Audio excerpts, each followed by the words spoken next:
Breaking news Telangana Raj Bhavan లో దొంగతనం జరిగింది. హై సెక్యూరిటీ ఉండే సుధర్మ భవన్ నుంచి 4 హార్డ్ డిస్క్లు మాయమయ్యాయి.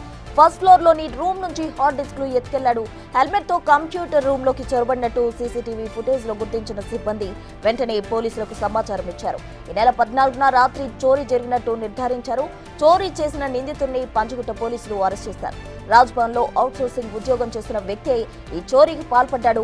చోరీ చేసిన హార్డ్ డిస్క్లను పోలీసులు స్వాధీనం చేసుకున్నారు.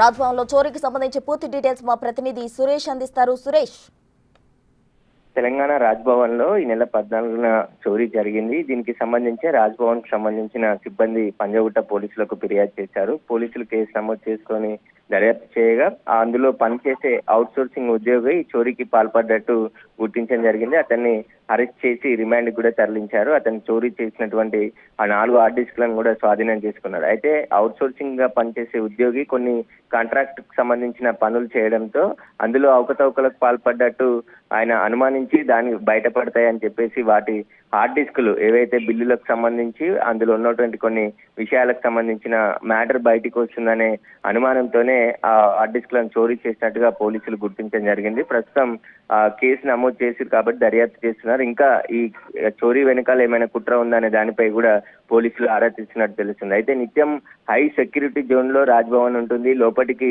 బయట వ్యక్తులు వెళ్లాలంటే సాధ్యం కాని పని. కానీ అందులో పనిచేసే వ్యక్తే కాబట్టి అందులో ఈజీగా మొదటి అంతస్తులకు వెళ్లి అతనికి పూర్తిగా రాజ్ భవన్ కు సంబంధించిన అన్ని వ్యవహారాలు తెలిసి ఉంటాయి కాబట్టి అక్కడికి వెళ్లి చోరీ చేసి హెల్మెట్ పెట్టుకొని ఎవరనేది గుర్తుపట్టకుండా ఉండాలని చెప్పేసి కూడా ప్రయత్నించాడని చెప్పేసి పోలీసులు గుర్తించారు. ఆ సీసీ ఫుటేజ్ ఆధారంగానే నిందితుడిని గుర్తించి అరెస్ట్ చేశామని చెప్పేసి కూడా పోలీసులు చెప్తున్నారు. అయితే ఈ చోరీ చేయడానికి గల కారణాలపైన ఇంకా దర్యాప్తు కొనసాగుతుంది. అసలు ఎందుకు చోరీ చేశాడు, ఆయన చెప్పే విషయం పైన లేదంటే ఇంకా ఇతర కారణాలు ఉన్నాయనే దానిపై కూడా పోలీసులు ఆరా తీస్తున్నారు. సురేష్, అయితే చోరీకి గల కారణాలు ఏంటి? అతను ఇప్పటికే ఎవరు విచారణ కూడా చేపట్టడం జరిగింది, అంటే ఎవరి ఆదేశాల మేరకు అయినా చేశారనే అనుమానం ఉందా? అంటే కాంట్రాక్టర్ గా అవుట్ సోర్సింగ్ గా పనిచేస్తున్న ఉద్యోగి కొన్ని అందులో పనులు చేయించాడు. ఆ పనులకు సంబంధించే అవకతవకలు జరిగి ఉంటాయి. వాటికి సంబంధించిన విషయాలన్నీ కూడా ఆ హార్డ్ డిస్క్ లో ఉండుంటాయి కాబట్టి వాటి కోసము తాను చోరీ చేసినట్టుగా పోలీసులకు చెప్తున్నారు. కానీ అదే విషయం ఉందా లేకుంటే ఇంకా ఇతర కారణాలు ఉన్నాయనే దానిపైన పోలీసులు ఆరా తీస్తున్నారు. ఆయన అవుట్ సోర్సింగ్ గా ఎన్ని సంవత్సరాల నుంచి రాజ్భవన్ లో పనిచేస్తున్నాడు, అసలు ఏం పనులు చేశాడు రాజ్భవన్ లో, ఎవరైనా ఇతనితో హార్డ్ డిస్కులు చోరీ చేయించారా, దానికి సంబంధించిన పూర్తి విచారణ ఇంకా కొనసాగుతుంది. విచారణలో అన్ని విషయాలు కూడా బయటకు వస్తాయని చెప్పేసి పోలీసులు చెప్తున్నారు. Right, thank you Suresh.